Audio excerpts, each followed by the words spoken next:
everybody, and welcome to another episode of Right Here, Right Now, live Buffalo football talk presented by Forefathers Organics. I'm your host, Alex Brasky, and I welcome in a guest today, Joe Marino, host of Locked On Bills and Locked On Scouting podcast. Did I get that correct, Joe? Locked On NFL Scouting, but close. There you go. So you can find Joe's work at the Locked On Network. Each week, we'll discuss Buffalo's favorite football team, myself, and typically my partner, Ajay Cybulski.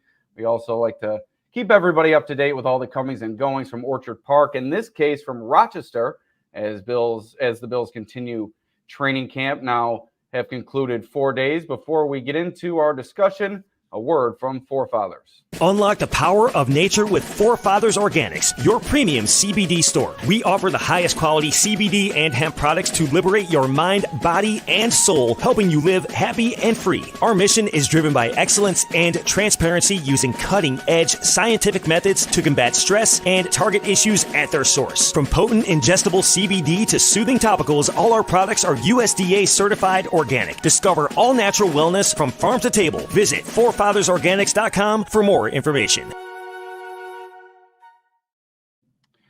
All right, Joe, let's jump right into it. As you were on the grounds here at St. John Fisher for the first time since training camp started. You've been following everything very closely, but I'm sure you were excited to get your eyes on some things here this morning and afternoon. It was a hot day out there on the field, and really a hot day for Josh Allen. Why don't we start with just your overall takeaway from today's practice?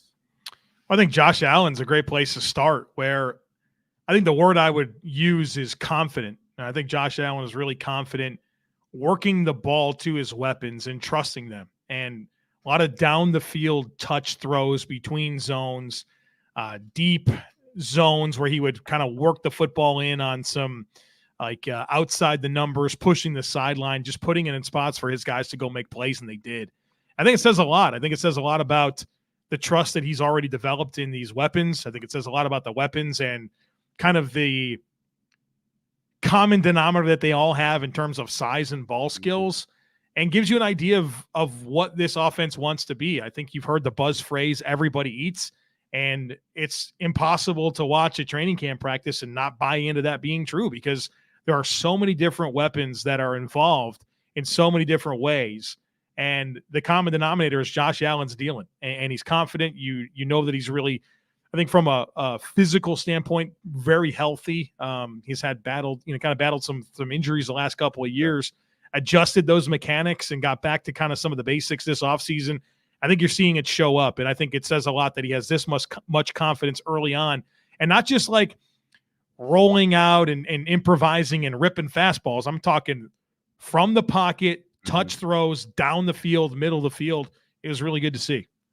Yeah, he fired touchdown passes to a multitude of receivers today, and really all of them fit into tight windows. The one to Keon Coleman obviously stands out down the left sideline, zipped it in there. Coleman made a nice fingertip catch. Another one lofted over the middle to Dawson Knox. And then another one to Khalil Shakir along the right sideline with Taron Johnson, and I believe it was Rasul Douglas converging on the play, and he fit it right into Shakir over those two defenders. So fitting the ball into tight windows, I think this is the hottest start to training camp that Josh Allen has had maybe since that 2019 season.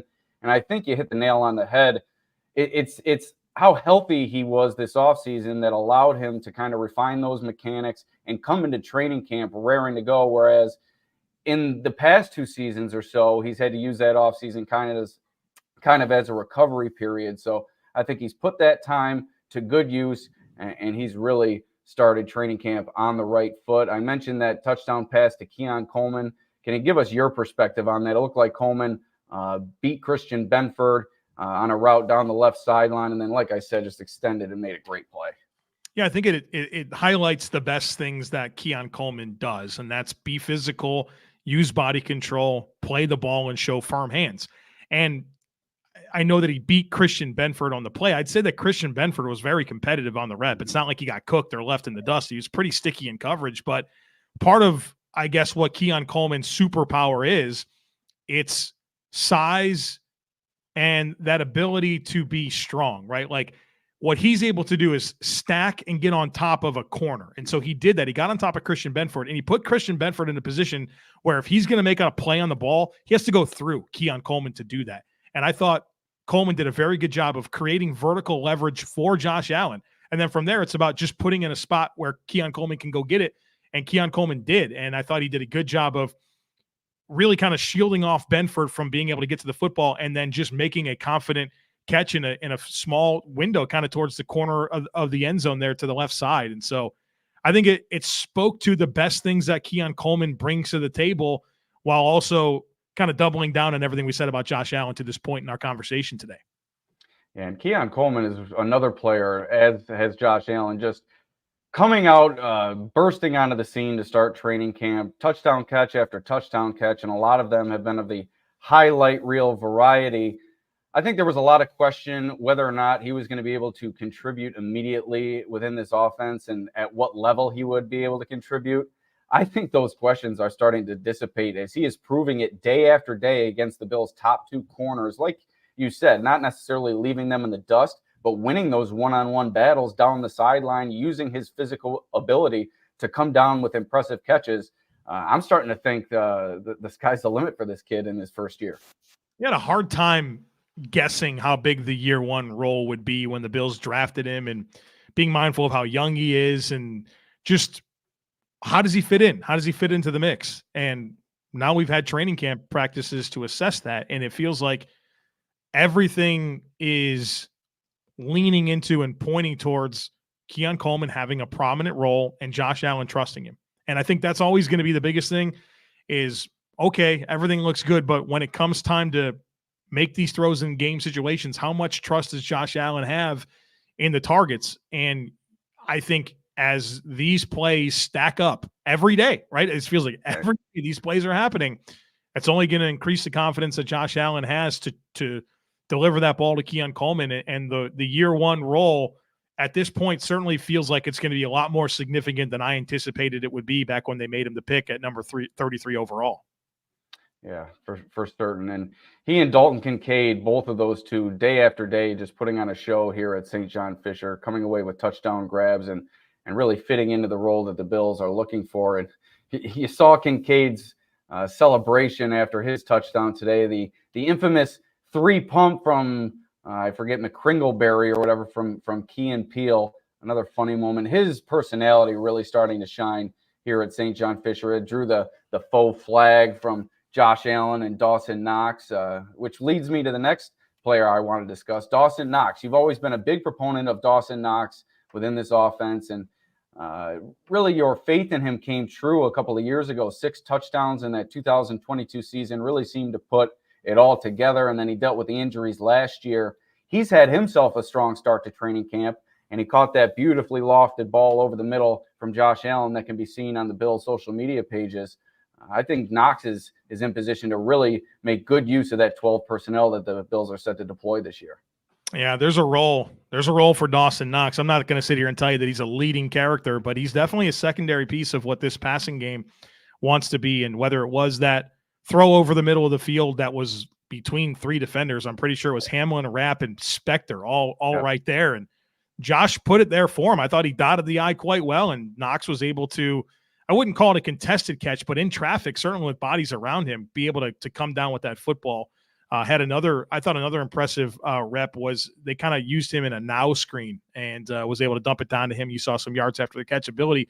Point being is that there's targets for Dawson Knox in this offense. I think you follow the money there a little bit too. You know, they're paying him a decent amount of money as well to play for the Bills. Not obviously Dalton Kincaid's the centerpiece of this tight end room, but the 12 personnel, the tighter alignments, kind of the vision for this offense, I think a lot of it leans into Dawson Knox as that inline piece of the tight end room and sets up a lot of the vision for Joe Brady in this offense. So no, he's probably not going to be the a top 3 target getter in this offense, but I think he's going to have a role that might be a little more meaningful than some people are giving him credit for at this point in time. Alex Brasky, joined by Joe Marino, host of Locked On Bills and the Locked On NFL Scouting podcast. He was out here at St. John Fisher this morning and afternoon. Now back in the hotel room, Joe. You had to record your episode of the pod, which you can tell the people when that's going to be released. But you enjoying life here in Rochester so far? You got some good digs up there at your hotel?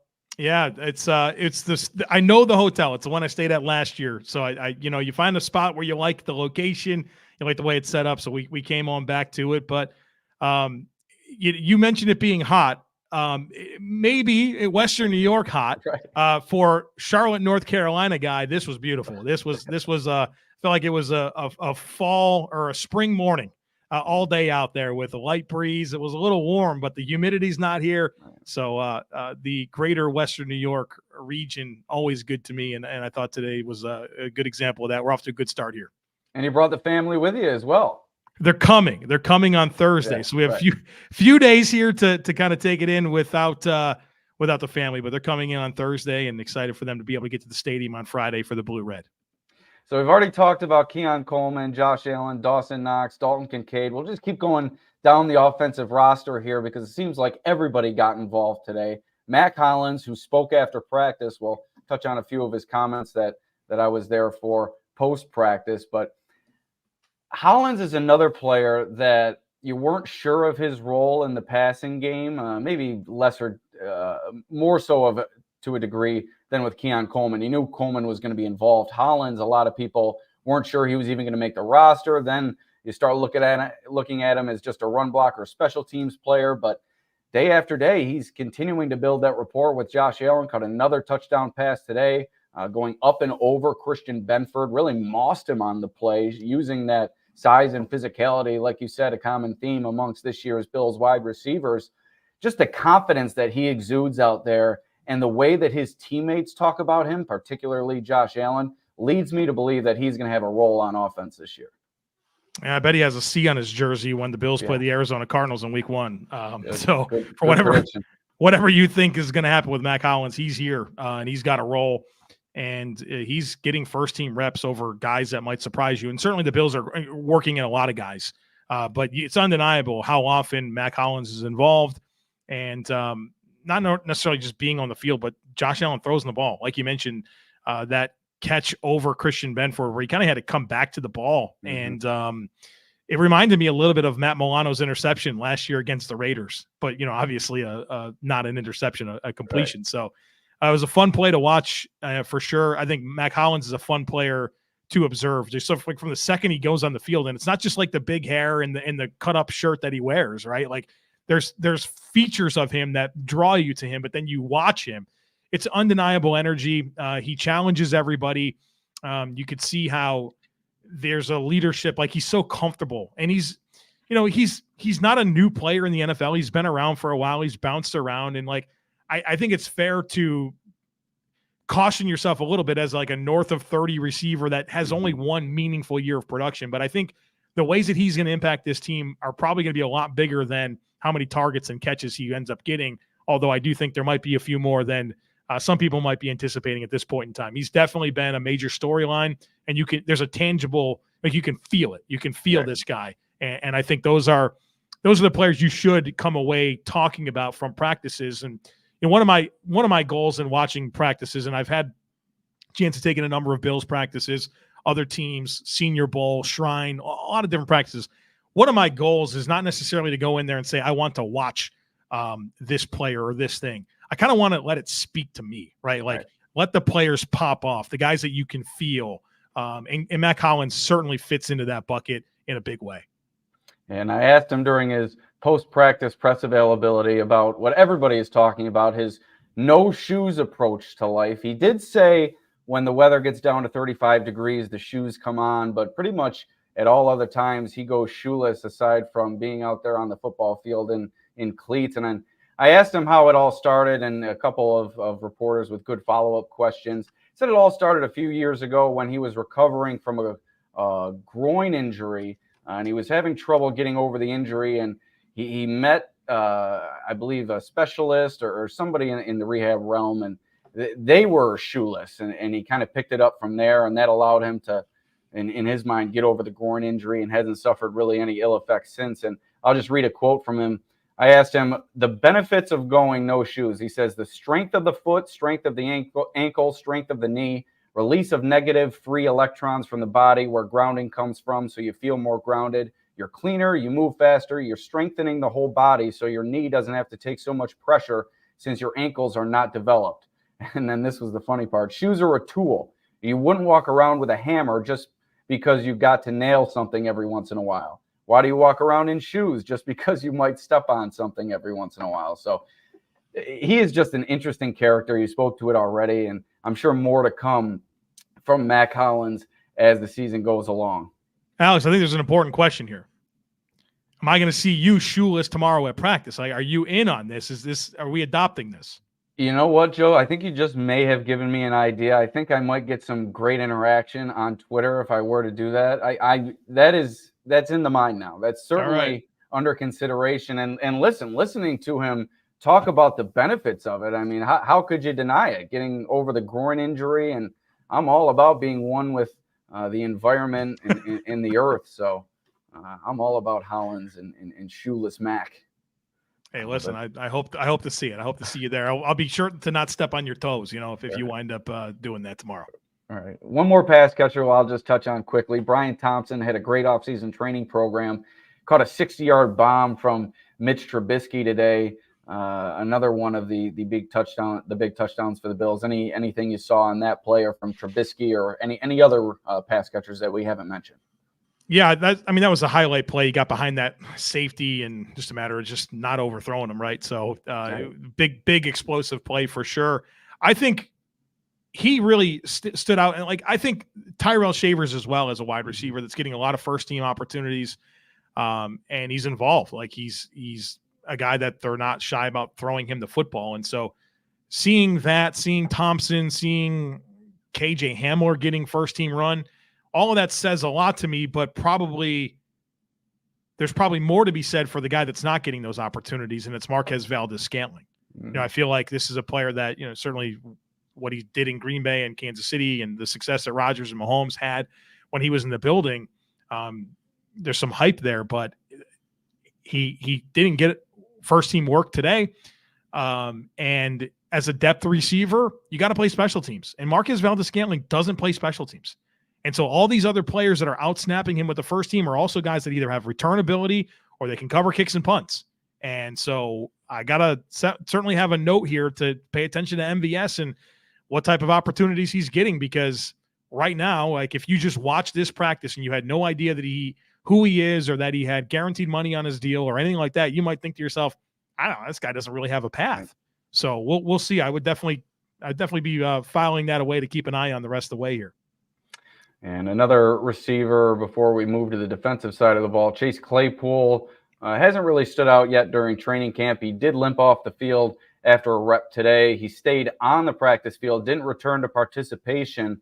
A lower body injury with him. We'll be sure to monitor that tomorrow. Will Clapp went out during offensive line, defensive line one-on-ones with an apparent elbow injury.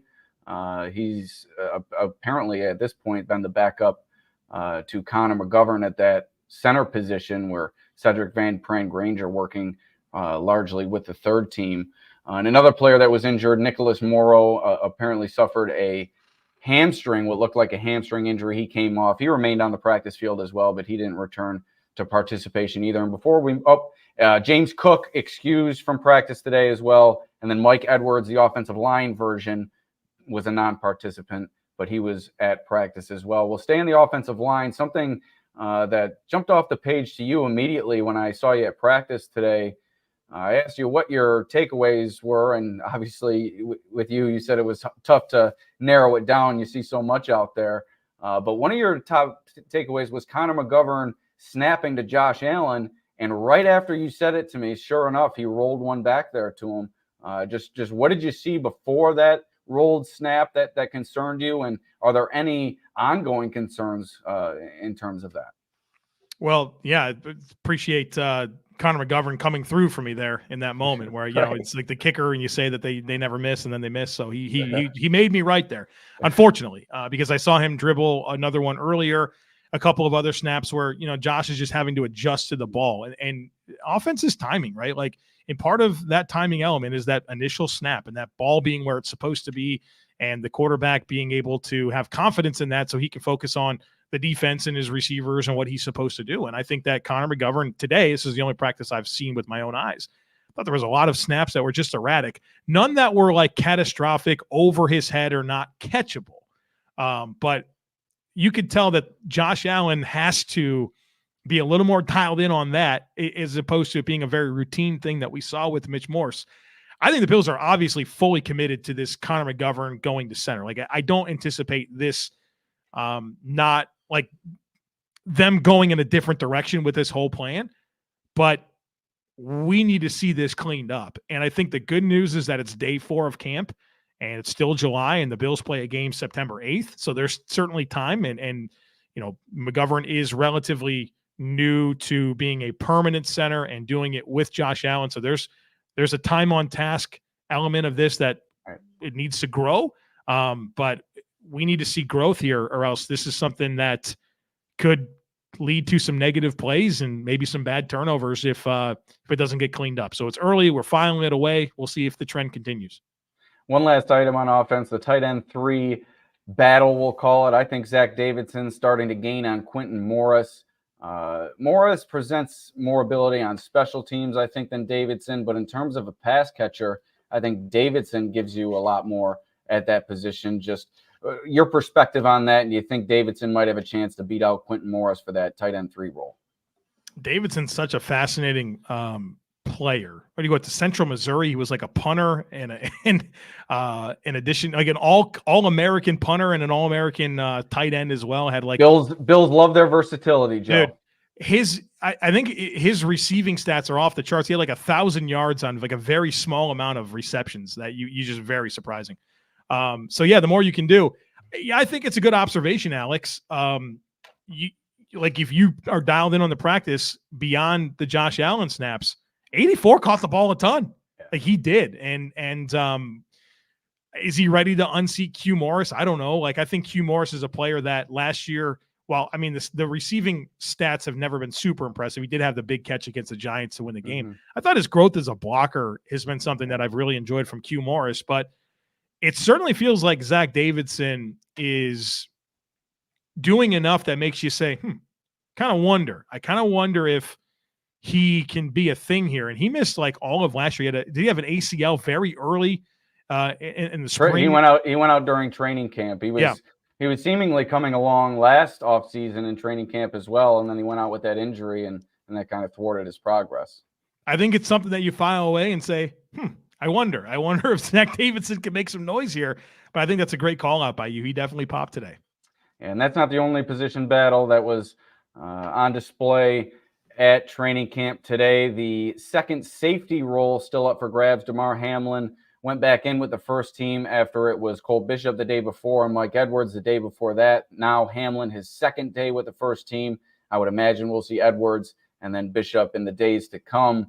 A lot of people thought Edwards had this job locked up. That shoulder injury during the offseason training program obviously slowed his role to gaining that starting role. And now Hamlin has really shined since that offseason training program. So some musical chairs there. And was there anything that stood out to you from that position today at training camp? Yeah, the rotation certainly continues. I'm fascinated to see how that moves forward. I know that like there was at one point last year with the linebacker deal where it was Bernard, Dotson, and Spector got like one practice and then we never saw from him again. So like, does Bishop get another day? Right. Is he really in this mix? I'm fascinated to see it play out. I thought Cole Bishop did have a good day. Like he early on in 7-on-7, he was the middle of the field safety and should have picked off Josh Allen. He broke on the ball and really invaded the catch point. It was a middle of the field shot to Dawson Knox, and Bishop very confidently clicked and closed on the ball and just didn't secure the interception. Thought he was around the football consistently in practice, and I thought he played with a lot of confidence. And so one of my objectives, I know I said that I don't really do this, but I did want to kind of get a feel for Cole Bishop because I feel like there's just been not a whole lot said other than he's kind of working in, but how is he looking? And so I wanted to kind of get a feel for his athleticism and then just his confidence. I thought it looked pretty good in this practice that I observed.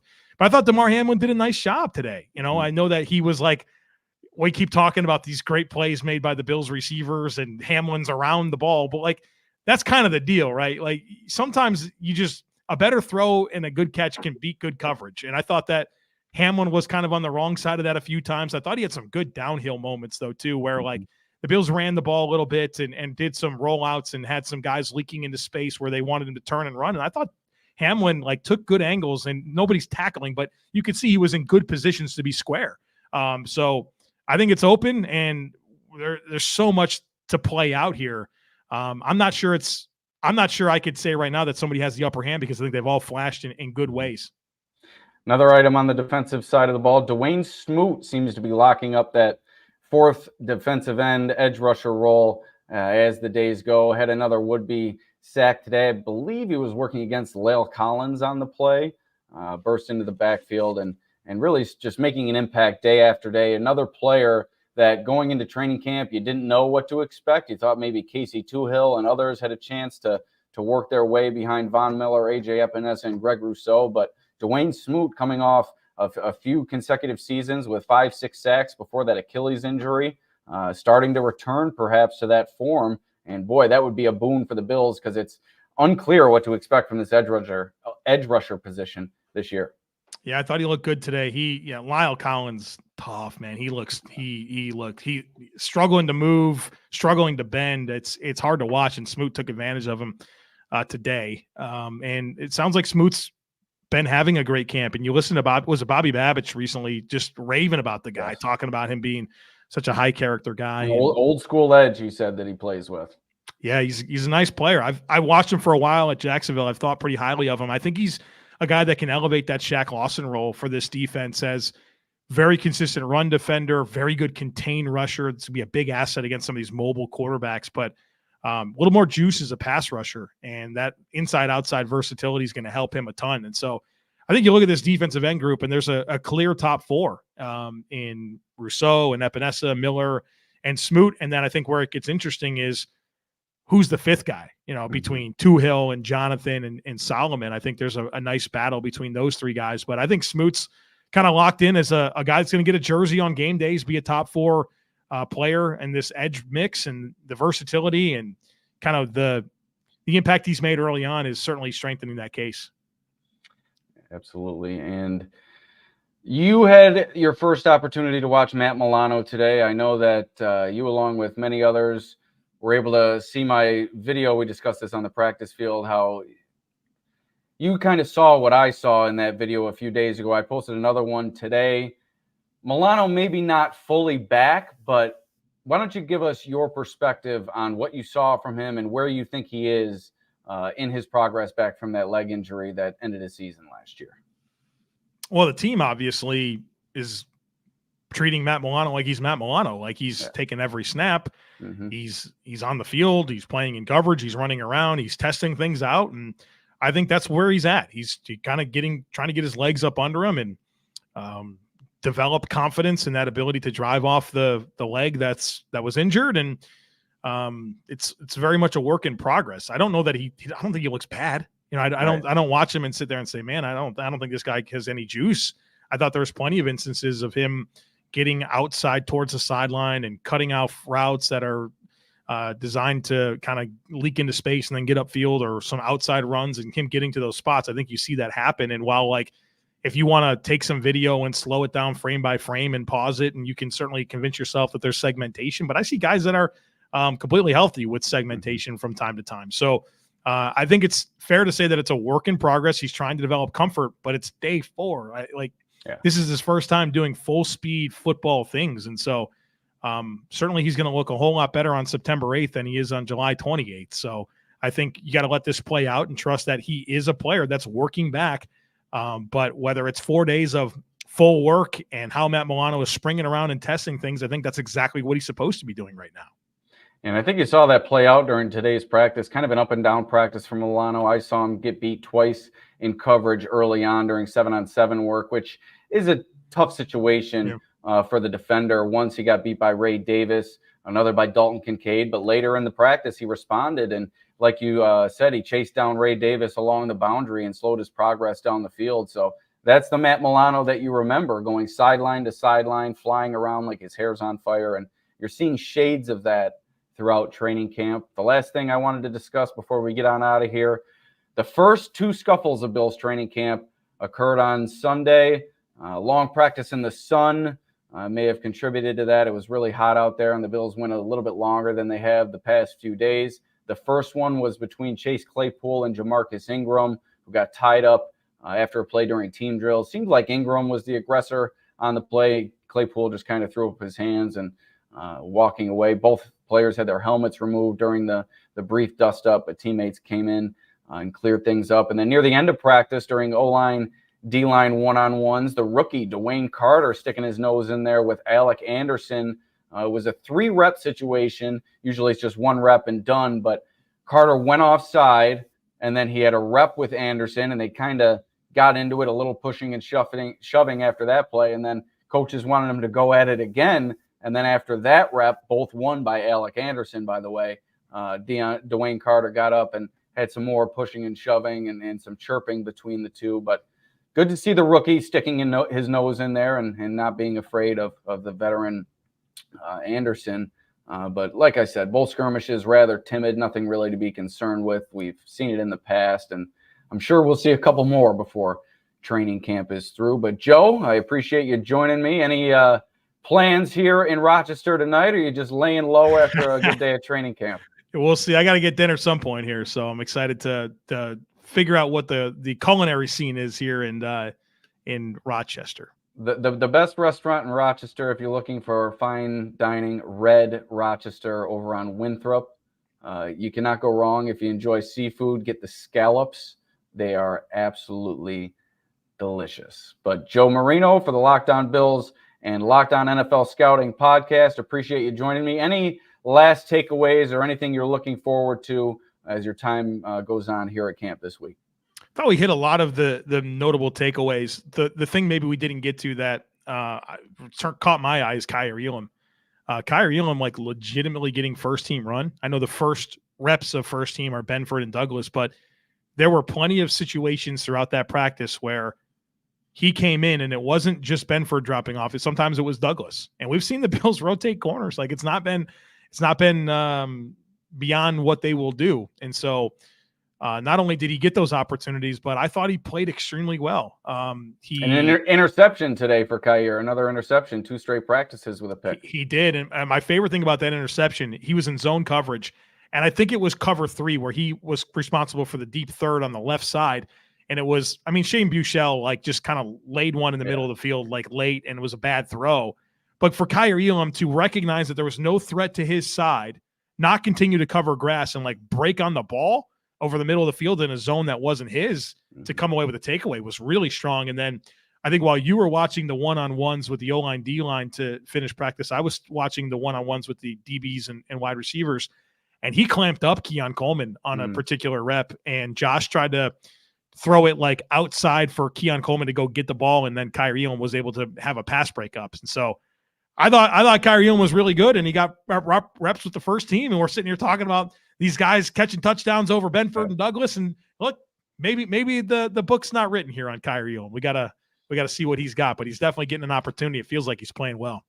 The former first-round pick sneaking up on Rasul Douglas and Christian Benford, perhaps. Before we get out of here, a word from Forefathers Organics. Unlock the power of nature with Forefathers Organics, your premium CBD store. We offer the highest quality CBD and hemp products to liberate your mind, body, and soul, helping you live happy and free. Our mission is driven by excellence and transparency, using cutting-edge scientific methods to combat stress and target issues at their source. From potent ingestible CBD to soothing topicals, all our products are USDA certified organic. Discover all natural wellness from farm to table. Visit forefathersorganics.com for more information. All right, Joe, tell the people where to find you. Locked On Bills, daily podcast on the Buffalo Bills that you can find wherever you're listening to this outstanding podcast. I'm on X at the Joe Marino. Thanks for having me on, Alex.